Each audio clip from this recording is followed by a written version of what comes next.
What's going on, everyone? Biz here, and hope you're all doing well. With Season 2 of Modern Warfare well underway, I had to come up for air and talk about the season, things I've been grinding for, and give you all a taste of what I'm having fun with. Today, we'll take a deep dive through the weapons I've unlocked from the Battle Pass so far, so lock it in for a weapon countdown. As always, whether you've been a Day 1 soldier or you have YouTube on autoplay and you're taking the snooze, you are welcome. We're about two things on this channel, having fun and getting better together. And if you're into that, well, then welcome. You came to the right place. Do me a favor and let me know if you're playing Modern Warfare and what you think the best weapon is so far this season. And while you chew on that, we'll strap up, crack an ice cold liquid death, and get down to it.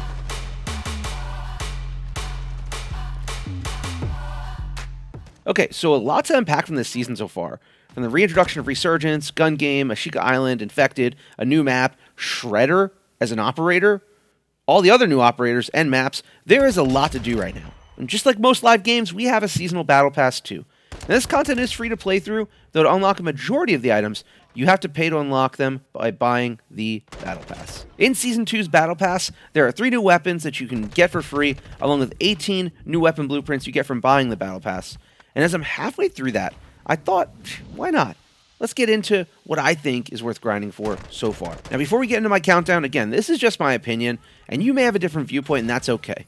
Also, I'm basing this mostly on just the multiplayer experience. If something's better in Warzone or DMZ, let's chat about it in the comments below. We'll kick things off at the bottom of the map and the bottom of my list with the Corporeal State. This SO14 boasts a precision sight picture and better recoil. After a bit of playtime with this, it made it to the bottom of my list. Overall, for a named blueprint, this just didn't do it for me. I felt like it lacked damage, especially against other SO14s I've crafted by myself. I really felt like I was shooting a pea shooter and hated every second of it. Moving down the list, we have the Drawn Blade. Now, this is a named version of the SAB-50, and honestly, it caught my eye when I first looked at it at the Battle Pass. Thought it was really cool as a stockless bolt-action rifle. You get sprint to fire speed, you get aim to sight speed. I mean, what's not to like here? I thought it was going to be kind of cool, actually. I'll tell you, the only reason this made it so low on my list is due to its situational nature. I'm not the greatest of marksman rifles, and getting that pace down and then on top of it, doing that without a stock, no bueno for me. I still think it's a cool option, just, again, not for me. May go higher for someone else. Let me know in the comments below, though. Up next, and I may catch some smoke for this coming so low on my list, but I put the ISO HEMLOCK next on my list.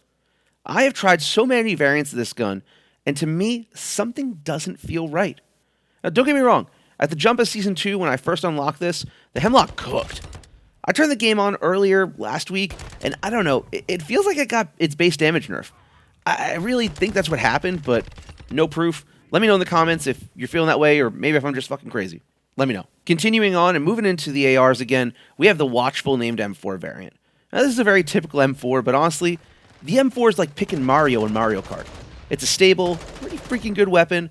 Nothing bad to say here, but also nothing stands out as game-breakingly awesome, so kind of landed in the mid. I couldn't justify putting this one in my countdown, but I did want to take a second to acknowledge the dual Kodachis. I feel like these could absolutely steal any show you put them on. If you've been around my channel, been around when I did Division content a whole lot, you know I love a good melee thing, melee builds, melee weapons, whatever. I love it. Also, fun fact, if you're working on unlocking a crossbow still, knife and Kodachi kills count as melee kills on that path of the Ronin. These blades, though, get an honorable mention on my list. Bring a knife to a gunfight. The enemy can't shoot you if you took their hand off, right? Right. Okay. Back to the countdown. We're coming into the top 4 of what I've unlocked so far, and I got to throw it to the Serene Resolve. I love a good shotgun, and out of the box, this Expedite 12 variant is mobile. It's powerful. It's going to get you a ton of kills in a short amount of time.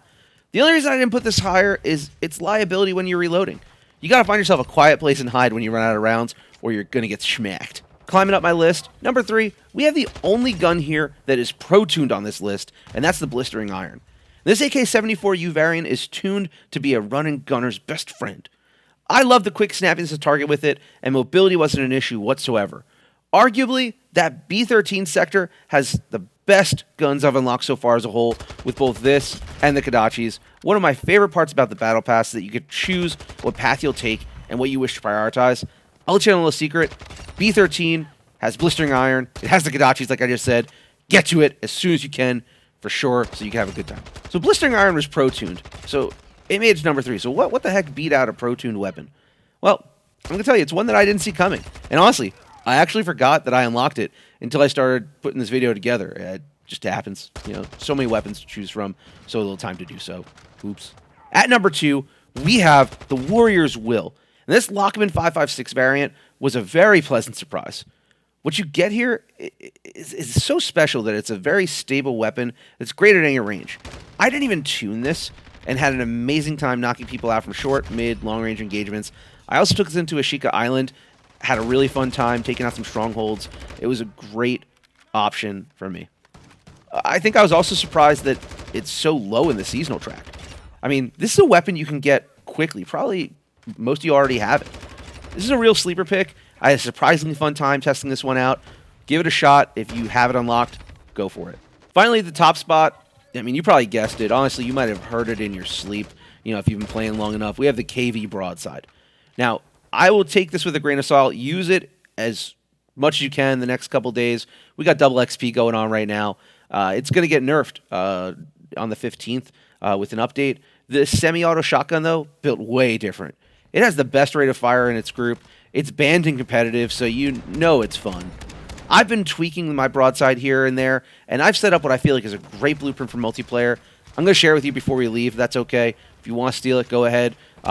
Yeah, cool. Let's get into it. To start, I kick it off with the muzzle where we have an RMG E7 to reduce that horizontal sway. I've also tuned this to recoil stabilization and gun kick control. Then we use the Velocious 40 barrel to help with movement speed and ADS. I tune this to recoil steadiness and ADS speed as well. Heading into the underbarrel, we threw a Merc foregrip on to try and reduce the recoil, and I tune this to, you guessed it, ADS speed and hip recoil. I want to get down sight as quick as possible as a game in milliseconds, so we want to snap to target real quick. Right down the line, we throw the 12 shell mag on. I like the middle ground of 12 shells. 25 made me feel a little bit sluggish with movement speed and reload, and if I can't kill an enemy with one shotgun shell, I need 24 more. I mean, we got a problem then. Finishing this broadside, we have the Atreus stock for some better mobility. I tune this to ADS again and aim walking speed. Love this gun. It's a great one for multiplayer. I've been having a blast with it on Shoot the Ship and other maps. It's just so much fun. Give it a shot. Overall, the broadside is a great gun. Again, use it before they nerf it. It's coming on the 15th. There will be a nerf for it. And most importantly, take my list with a grain of salt.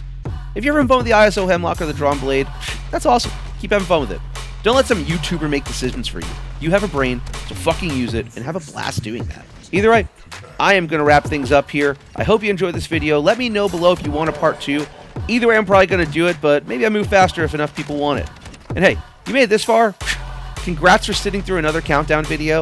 If you like what you heard, maybe something struck a nerve, do a favor and help the channel that just helped you out with a like and subscribe so you never miss a video. And I'll catch y'all next time I'm looking at you. I'm Biz, and I'm out.